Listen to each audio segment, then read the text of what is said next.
Hello,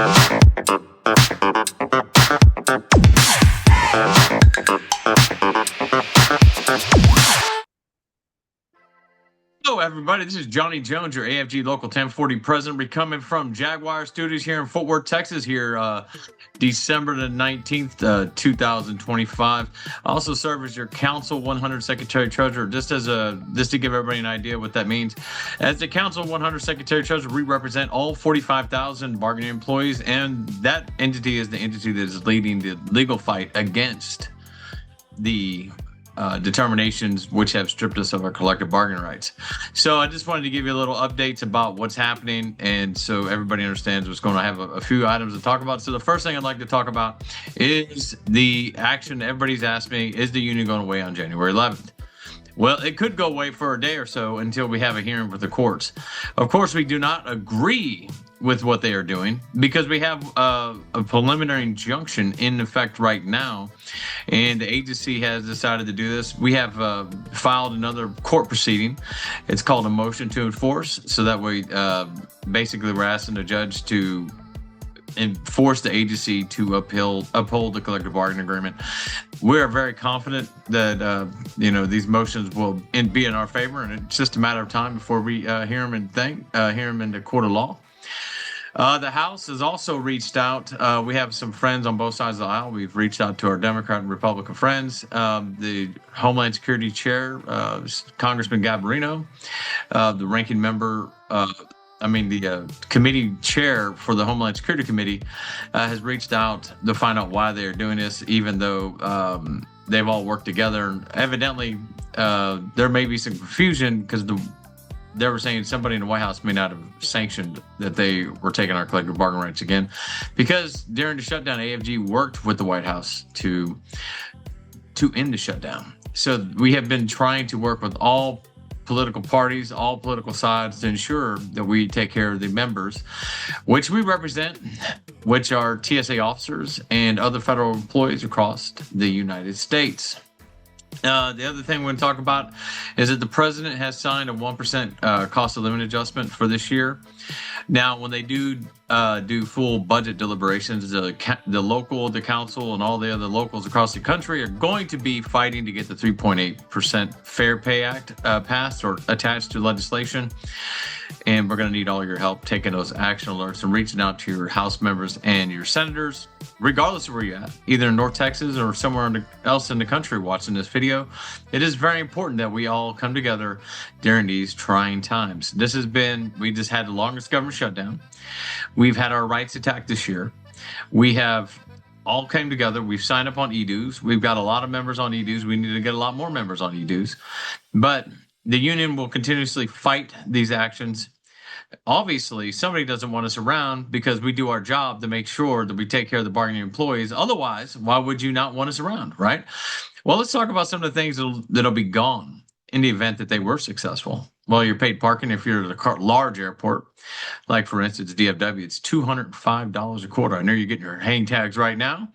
How would you like that to pull out that debit card or credit card to pay just so you can get your parking every quarter? Yeah, well, that's what it'd be looking like. So the union's not going anywhere. We're here with you all the way through. We've been from the beginning. Started in 2002. I became a member in 2007. Been a member ever since. So, the AFGs came to my aid when I needed them, and we have came to yours when you needed us. And sometimes people ask me, what does the union do? I said, well, we're much like an insurance company. When you have an accident, you give us a call. Like right now, we have 53 AWOL cases in the grievance process. A few more on the way, actually. So we encourage everybody to join e-dues. Okay, e-dues is the way to pay your union dues directly from your bank account as opposed from your paycheck, because that is what the agency seems to be going after. Well, the reason why they go after that is if we don't have money, then we can't fight them legally. Each one of these little parts of courts costs $30,000, $40,000, $50,000, whatever it costs. It costs a lot of money to go to court. The union gets their money from the members. The federal government gets their money from the taxpayer. So let's just be candid and let's be truthful about this. You, the members, much smaller amount of money, we've been winning our case in court. So let's just stick together and know that things are going to get it. But I did have one thing I wanted to show you people have been asking about the $10,000 bonus. Of course, the union doesn't agree with what happened. We'd prefer that everybody got something during the shutdown, but hey, we're not in charge of that. There's not a whole lot we can do about it because that was set up by DHS secretary. It's not even a part in our agency. So what we need to do is talk about the actual year-end bonuses that people have been asking a question about. So hang tight. I'm going to pull up this on the screen so that way everybody can see the document that actually has this in here. So give me. All right, so we're going to pull up this TSA broadcast from December the 2nd, 2025 to all TSA employees. A lot of people are asking about the year-end performance awards, okay, that they normally give us a check. Well, they've been saying that's where your supervisor's been reaching out to you to finalize your pay and performance, but we need to scroll down here to the top of the second page, and it says, please note, because they're talking about the amount of money that they're going to receive, and this is what it says for us.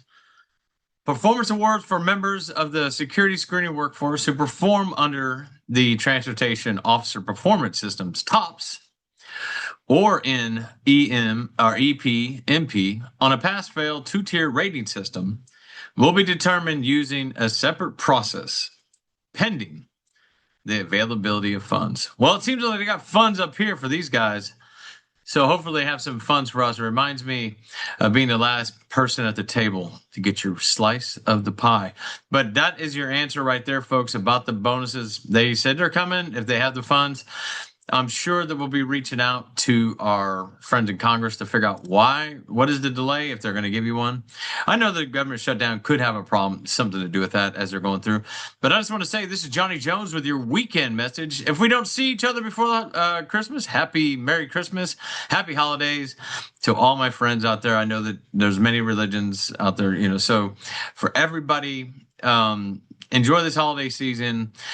And it does look good. We were looking like we're not going to have another shutdown. Looks like there's some headway being made, but you know, we'll keep you up to date.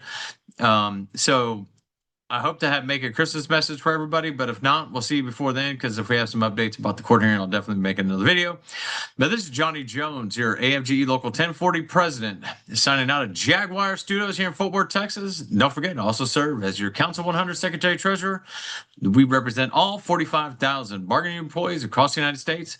So we're signing off from Jaguar Studios. See you next week. Be safe out there and happy holidays yet again.